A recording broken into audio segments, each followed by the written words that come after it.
Good evening, my country people. Now still your baby Bayondele Genetic no network or Jesus still on top the matter as it hot. Yes, I'm here with you on top this show this evening. Waiting we want discourse, waiting we want jollificate together. Sit down, make it a hear me, make it a hear the online program where you go they listen to every Friday. As you know, say na weekend with day. Where you they go, how you they be, where we want go celebrate them. I beg go if you want go your friend place. If you see say they don't they pass 15. My brother, my sister, go back to your house. You don't get issue with your people for house now. Go back to your house, go they jollificate with them. You don't get problem. We got a day here together. Now, on top of this show this evening, what we want to discuss?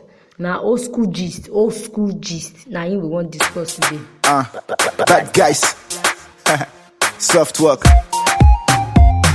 Sex problem. I've been in. As we go to discuss the old school gist, I go to drop some old school song to una. No be say the song don't tell like that, but you know say those song people know to the year and well again, so we don't call them old school song. So we go to drop them for una, make it take and jollificate your body, make it enter your body, make it take and the enjoyment yourself.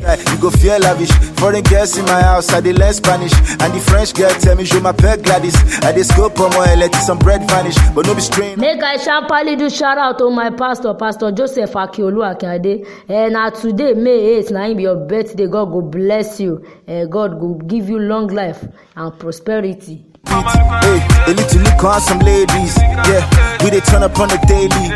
Yeah, the shout out now for me, Ayondele Genetic no network or door Jesus. Baba, I say you go live long, age gracefully. Turn up on the daily. It's how I walk up. Yeah, soft work. Yeah, it's how I walk up. Yeah, make I sharply still do happy birthday to my friend, my paddy Honorable Lukorede, aka System. Now yesterday be your birthday. Make I say happy birthday to you in Arias. God go bless you too. You go live long and you go celebrate your birthdays in good health and wealth. Them rise, cause you know say that one are the main catch. You be army rubber. Shout out to all Mayborn also. Yes, I say shout out to all of una where I know and those where I don't know. For those of una where they hear my program, we be saying I made them born you. I say shout out to una. Una go live long, yeah, long life and prosperity in advance or in arrears. Candle in the law school, so I could be called to back. Now I'm a rap star, mommy I'm popular. We came through in that Mercedes. Mama look at how we made it. Hey. Yeah, this evening, as you know, it's a weekend with day. We go to discuss old school gist. Your old school gist where you get. Yeah, you go to drop them on top this platform. You go to comment her. Drop your old school gist, your old school experience where you don't get, where we say you want make all of us make we hear, make we for know say you self you don't take on top this earth. Yeah. Drop them. We got a day together on top this program as it is. Working hard, but we hardly working. When you find girls, them start be twerking. You go pause like Duro no. Bami go show the backside, I mean no. Yeah, I show Bami more. All this money make a nigga fatty bomb. We are now big, so we can now pretend. We can now find a style, we can now be friends. But you don't know the game in total. Shout out to all tomorrow celebrants. I say shout out to one happy birthday in advance. And I say shout out to everybody we want to do one ceremony or the other. Shout out to all those people we want wed. I say God go bless your union and God go bless you on a ceremony, whether na naming ceremony, whether na burial ceremony. And you go sitting where the problem no go there. You self, you no go give yourself problem. As you know, say some people then they will be say for their life now this now problem self then they for their self. You know they for Mali, brother need taffy. Ṣeré ní ìwọ wá wé àṣírí ẹ̀kọ́ ó ti tú lójú ewé kó ṣeré kó ṣégbò kó ṣeré kó ṣégbò kó ṣeré kó ṣégbò kó ṣeré kó ṣégbò wọ́n ti pò mí gọ́tà pọ̀ ojú ti dẹ̀. Yeah, God go bless you, my DJ. I like that song where you just give us now. God go bless you and God go replenish you now. It go take you to the higher level. Go wọ́n ti pò mí gọ́tà pọ̀ ojú ti dirty wọ́n ti pò kẹ́míkà pọ̀ àwọn science students. Your old school gist, whether when you dey small, whether you don't dey old that time, no wahala, just drop am, make all of us make we for take am, just jollificate together. Yeah, just know say na weekend we dey, make we for take am, make we take am jollificate, make all of us just dey happy, make we dey gallant. Okay, you dey alright, are you really sure? Torí bó ṣe ń gbẹ́sẹ̀ yìí, ó wé bí ó láṣẹ. Yeah, on top this show this evening, e get one matter wey be say all of us go shook mouth together. we go solve am cause the matter na one relationship palaba and e don cause better even better extra better quarrel wey be say if una hear the matter sef you go sit down think before you go shook mouth into the matter. àsìkò kẹ́míkà pọ̀ àwọn science students. kò ṣeré kò ṣègbò kò ṣeré kò ṣègbò kò ṣeré kò ṣègbò kò ṣeré kò ṣègbò. wọ́n ti kó mi gọ́tà pọ̀ ojú ti dirty. àsìkò kẹ́míkà. Yeah, the relationship palaba wey dey here na last week Saturday na im happen. Yeah, na one wedding wey dem do. They don do wedding, everybody don comot, they don celebrate. All of us, they don jollificate together. Wife don know husband, husband don know wife. They don know say this night, e go hot. This you can call it my number one. And love is a beautiful thing. Yeah, the matter be say the guy and the girl wey get married, both of them they be virgin. And they don dey together, e don take almost 4 to 5 years. And they don vow say they no go do any premarital sex. And which both of them, they agree. Unknown to the girl say the guy dey do one kind bad thing for back. The guy na virgin till they marry last week Saturday. But the guy dey do one bad thing for back. Wetin be that bad thing? You go hear am on top this show. As e dey hot, sit down, make you jollificate, make you dey hear the matter, make you dey enter your body. This matter wey dey ground don cause kasala.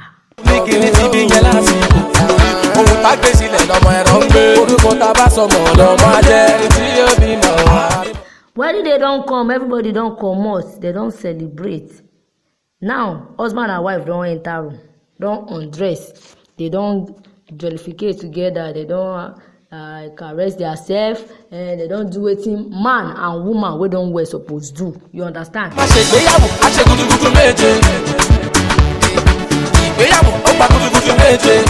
Wife bang husband and say husband na virgin. Husband too bang wife and say wife na virgin. Then they happy together and they dey together, they jollificate, laugh, say thank you my wife.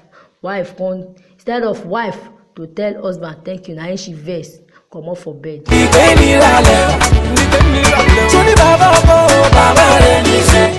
Wetin happen? The man think say maybe she dey tired, na him comot go bait. As him come back, him see wife wey don dey pack her things, say she wan comot for house, say him no fit marry am, say God forbid, say him lie for am, say him be virgin.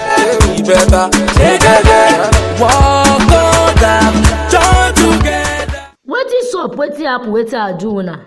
Now the kasala wey come burst be say wife talk say him wan divorce him husband because he no believe say he be virgin. Why he talk say he no believe say he be virgin? You know say girls if dem disvirgin them they go see blood. But the issue be say the way the husband bang wife, he shock am so tey the wife dey look say this man no be virgin.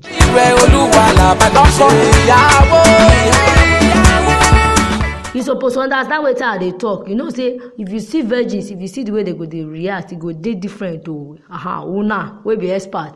I hail una.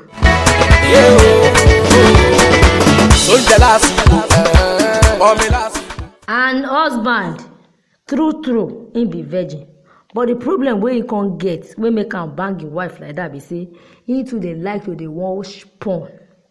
He don dey watch porn tey. He don dey alright. He don dey rehearse how he go take bang him wife on the wedding day.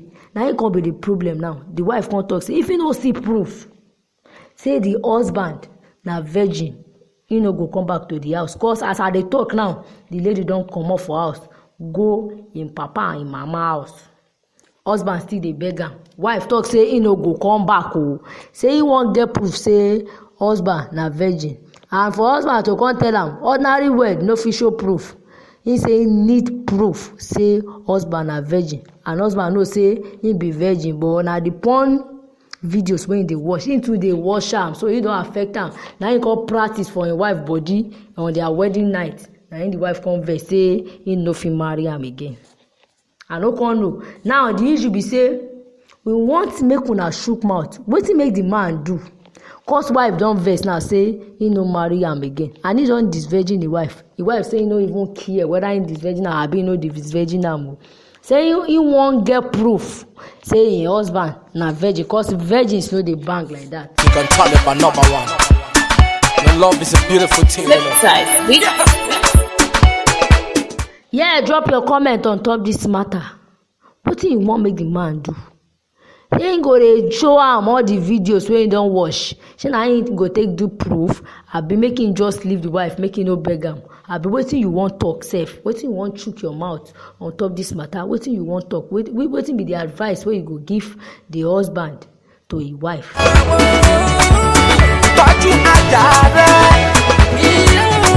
Yeah, na this one we go dey take do waka comot on top this show this evening. Yeah, make I do shout out to the CEO of this program. Yeah, Ayodele Genetic KNO Network. Me, myself. Yeah, make I do shout out to myself. Now, May 14 be my birthday. I say happy birthday to myself in advance. Yes, happy birthday to me. Now, if you no greet me, I go greet myself.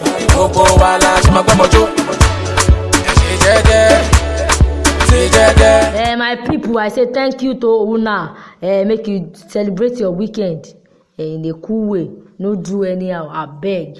Use your face mask. Use hand glove. If you know, say some people they will say for their life like this now to the shake. Use your hand glove to prevent coronavirus.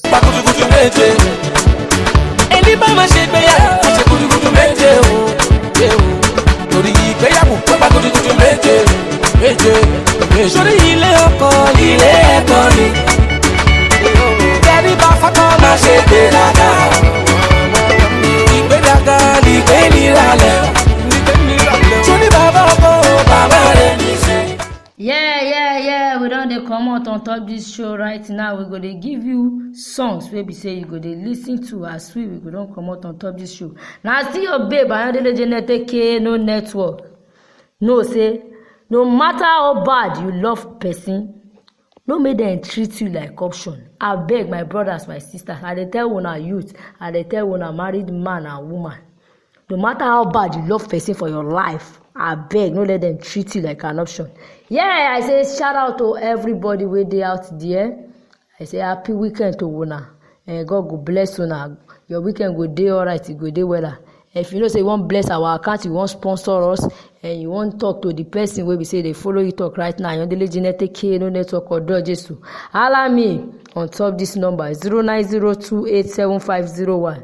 Yeah, as you dey do that, God go bless you. The number once again na 09028527501. God bless una. Yeah. Say they call me lighter, na. Yeah. Every day they won't come. Oluwarakun bless my voice up. Every day they won't take my motion. Say them go sign the boy. Body where this thing be. Fire in a turn by turn. That's it, call me bato. I don't see no stop. Kala ema pakada. Ogi bugu kuba to senda. Enjoy una weekend o. Oluwa ni bolo juga wae. Kala ema pakada. Ogi bugu kuba to senda. Shebi na person banjo si bibasha. Oluwa ni bolo juga wae. Time wait for nobody. Asikoni go boom con. Remember those people where I see. Make you no go fall. Time wait for nobody. Asikoni go boom con. Remember those people where I see. Make you no go